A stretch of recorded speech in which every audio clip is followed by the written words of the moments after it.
cuando miramos, que eso también es bien interesante, porque sí veo que uno de los factores es el bajo nivel educativo de la mamá o pues de los papás, y el estrato socioeconómico, pues a menor, a más bajo estrato socioeconómico hay más riesgo. Miren lo que pasa en Bogotá.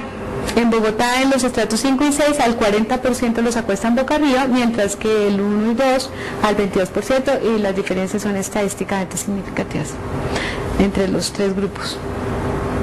Entonces yo, bueno, igual no les traje más, pero en Austria el 80 y pico % de los niños tienen chupo, en Bogotá el 8% y su estrato alto la mayoría. Si uno mira cigarrillo, buenísimo, lo tenemos metido en la cabeza. Las mujeres embarazadas en Bogotá no fuman. Hay algunas que han fumado antes del embarazo, pero embarazadas no fuman, prácticamente ninguna. Pero sí hay gente que fuma, sobre todo los esposos, dentro de la casa cuando ya el bebé ha nacido, y eso es como un 10%, y estamos hablando de estratos bajos especialmente. Los estratos altos por lo menos se salen a fumar fuera de la casa, pero hay unas diferencias importantes tanto en educación de la mamá como en estrato socioeconómico. Los acuestan con almohada del 63%, del 42% los duermen con los niños, mucho más alto en estratos bajos, pero pues también hay casos en estratos medios y altos. Yo recuerdo uno que tenía que ver con la displasia de cadera también. ¿Y el síndrome infantil de muerte súbita? No, que decía que boca abajo. Claro, y les dan muchos menos cólicos, el reflujo. Inicialmente los gastroenterólogos pediatras aconsejaban acostarlos boca abajo, no de medio lado, boca abajo, y realmente sí duermen más tranquilos y más profundos. Esto es lo que ha pasado en Estados Unidos. Ellos en el año 92 salió la recomendación de la Academia Americana de Pediatría de acostar a los niños boca arriba, que es lo que está al azul. Y en el año 94 ya se lanzó la campaña masiva en Estados Unidos de Back to Sleep, y estaban con una tasa de 1.03, que es como la que tenemos en Bogotá. Es que ese es mi sueño. En Bogotá estábamos aquí. Estamos como en 29 punto algo de niños que acuestan boca arriba y con una tasa de 1.03. O sea que si uno hiciera una campaña masiva gigantesca, lograría reducir por lo menos la mitad de las muertes. ¿Es mejor con almohadas? Sin almohada, sin muñecos, sin acolchados. El colchón debe ser duro. Pasa a la siguiente. Como ustedes ya vinieron a esta charla, ya de aquí en adelante tienen que recomendar y pasar la voz. Esa es la página web, por si la quieren mirar, pero siempre el bebé debe estar boca arriba, sin almohada, la superficie debe ser dura, la sábana debe estar bien puesta en el colchón, una pijamita de estas térmicas con una cobija que no le dé sino por debajo de los brazos, que también se pueda meter debajo del colchón para que no se le tape la carita, nunca con gorro ni bufanda. Encontramos uno que decía que con la bufanda, ahorcado con la bufanda. Sí, nada que le impida respirar bien. Les decía que hicimos un comité para la prevención, trabajamos fuertemente, con eso Caracol sacó un comercial, no sé si de alguno lo vio, que como responsabilidad social, que decía arriba, boca arriba, ¿no lo vieron? A la hora de dormir tú debes estar, bueno, es que está aquí en la página web, lo pueden ver. Lo hicieron con niños colombianos, la producción absolutamente todo lo financió Caracol, lo pasaron por responsabilidad social. Y bueno, ahí vamos, afiches aquí de EPS en EPS, de hospital en hospital, donde me inviten a dar conferencias las doy, pero pues tengo un hijo en grado 11 que hizo su trabajo de grado sobre ese tema, y lo que hizo fue coger a las mamás de los de 11, que son los que se van a graduar con él, y preguntarles cómo habían acostado a sus compañeros, y a las mamás de los de prejardín, que son los de 4, y les preguntó, bueno, ¿y cómo acostaron a sus bebés, a sus niños cuando eran bebés? No, a ver, no me van a creer, de medio la boca abajo. Y luego entonces le dije, bueno, pero le tengo que preguntar a los médicos, porque es que ¿quién les recomienda? Los médicos. Y entonces empezó a preguntarle, pero claro que fueron médicos, pues amigos, conocidos míos, hijos de algún amigo médico que ya están estudiando medicina, etcétera, etcétera. No me van a creer. Todos recomiendan boca abajo o de medio lado, sobre todo de medio lado. Y le decían, nunca boca arriba, por favor, anota ahí en tu trabajo, nunca se den a acostar boca arriba. Y entonces quedamos así como plop, porque claro, uno hace esfuerzos y cuenta y dice pase la voz, pero no se pasa tan rápido. Entonces, bueno, preguntas. Ahora nos falta saber en algunos años, cuando alguien monte el estudio de seguimiento de los, entre comillas, sobrevivientes del síndrome, qué pasa con la incidencia del SAJOS y qué pasa con la incidencia de otras enfermedades que surgen alrededor del síndrome de apnea y hiperapnea del sueño en adultos. Vamos a ver qué pasa, porque estamos recomendando hábitos y quizá la incidencia a futuro sea, quién sabe, peor, o no sé. No, ni idea. El problema. Claro, pero ya hay cortes. Uno. Y dos, ya hay, en Inglaterra hay cortes. Tan alta de cuerpos de estos niños sometidos a necropsia médico-legal, a necropsia médico-legal fundamentalmente, como que sí. Es a lo que se refiere. Pues no, ahí en el certificado no dice si fue en medicina legal o si fue en San Ignacio. A mí sí me gustaría saber cuál es el protocolo de abordaje que recomienda la literatura y que usted nos pudiera comentar. ¿Por sí. qué? Porque muchas veces vamos a hacer cosas que tal vez no sean las sí. para documentar, que no haya una causa que se nos esté pasando por ahí. Sí, yo pensé precisamente en eso y dije tal vez eso les interesaría más que toda esta parte, porque es que lo que sigue de mi trabajo es lo que voy a hacer aquí en Medicina Legal, que por fin, después de unos largos meses, logré que me aprobaran esa parte del trabajo para revisar los protocolos de necropsia. Entonces, lo primero que hice fue una revisión de lo que aconseja el mundo, de lo que aconsejan en Inglaterra, en España, en el CDC de Atlanta, en Australia, en distintas partes del mundo, qué es lo que aconsejan en estos casos.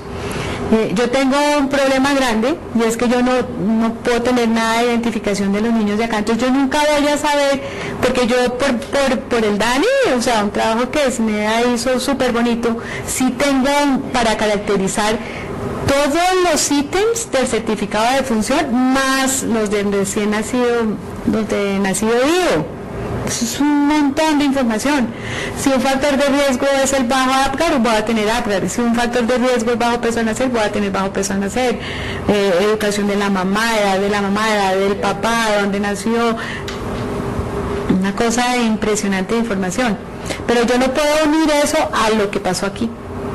Yo puedo saber que el 96 le hicieron y hasta ahí voy a tener un pedazo de trabajo y voy a tener otro pedazo de trabajo con una revisión de unos protocolos de autopsia con la que voy a caracterizar qué pasó en esos protocolos.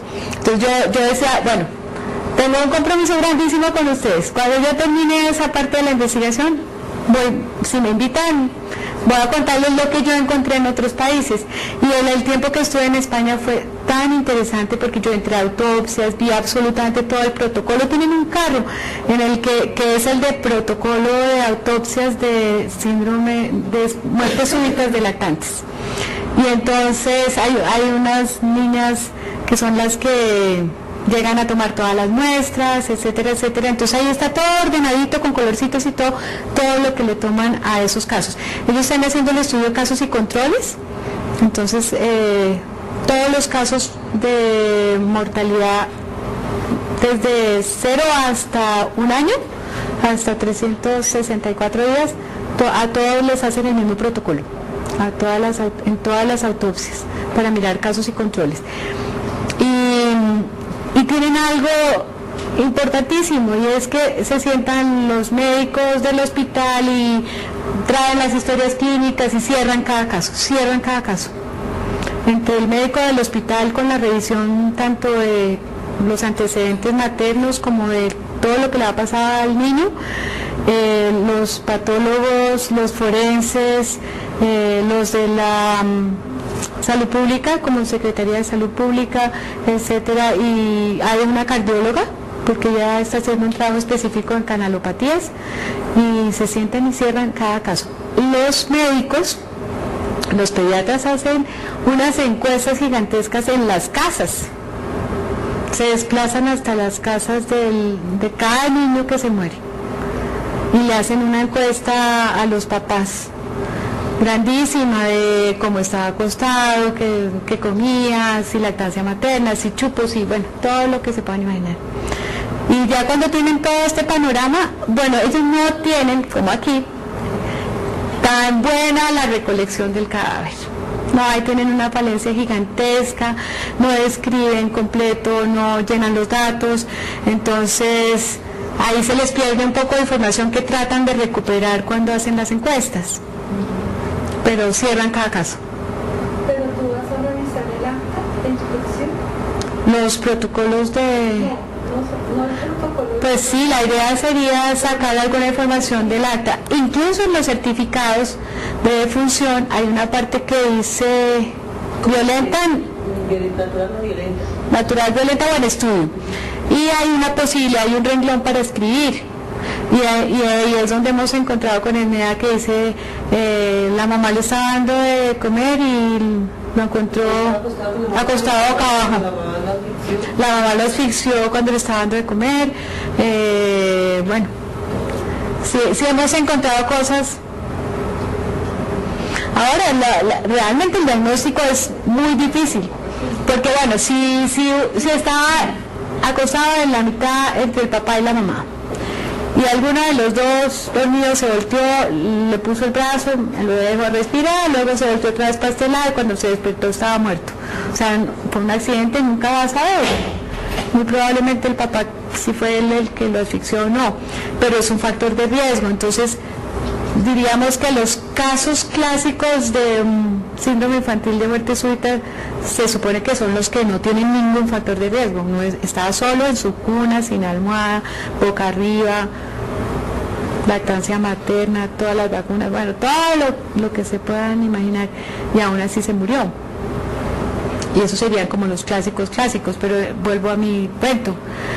Si no logramos llegar a semejante detalle, la prevención de todos es la misma: no le ponga almohada, no le ponga cobijas, póngale chupo, acuéstelo boca arriba, déle lactancia materna.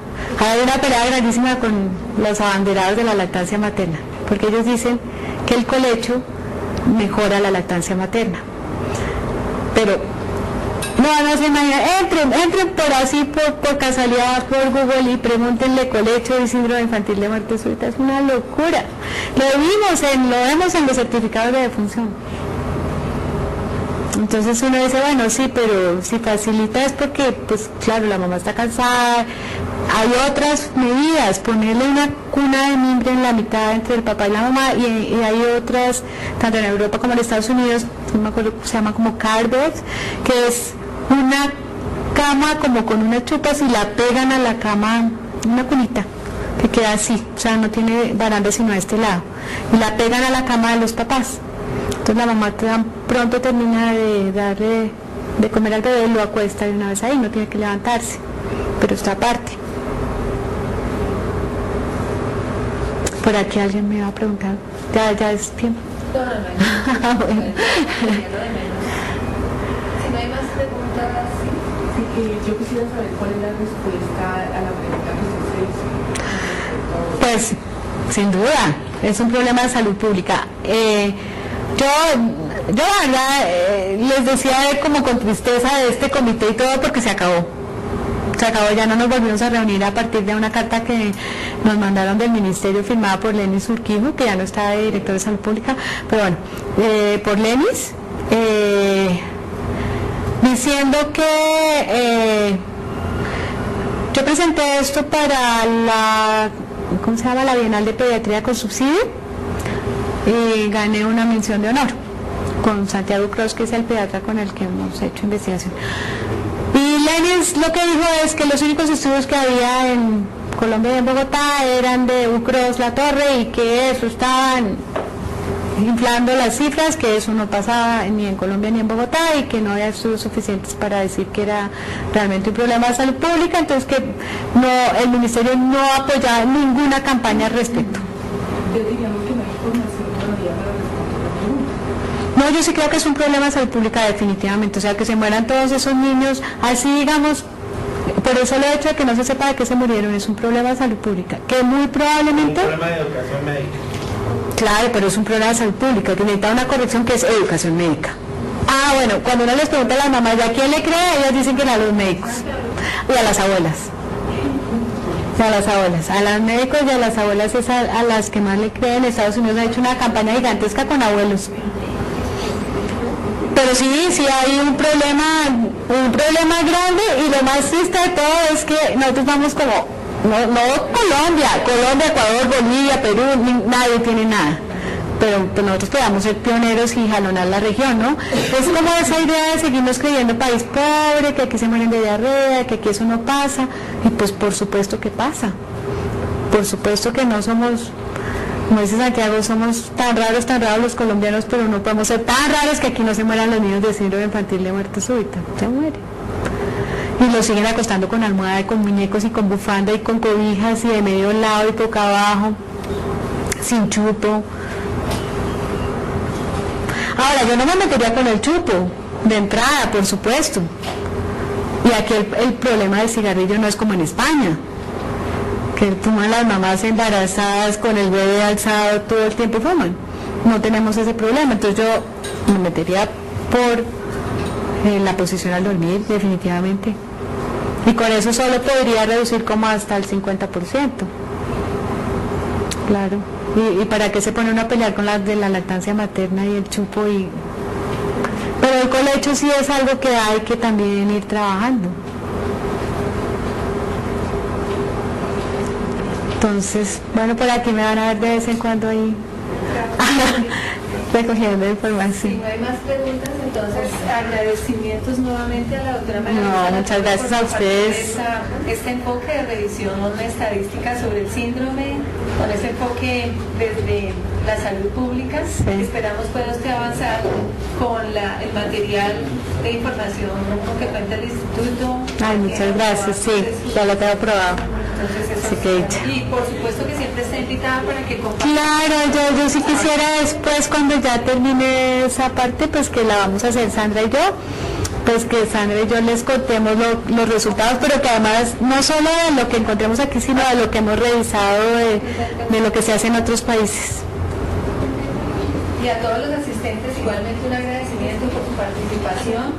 Hoy estamos iniciando entonces con este ciclo nuevo, esperamos que entre todos lo podamos mantener vivo, que continuamos con esta jornada de la hora académica forense con la misma periodicidad de cada 15 días y en el mismo horario. Va a depender muchísimo de los aportes que tengamos todos para poder presentar temas variados acá. Entonces recuerden, la invitación es para todos. Quien esté interesado, no es más sino que se acerque a las oficinas de la escuela.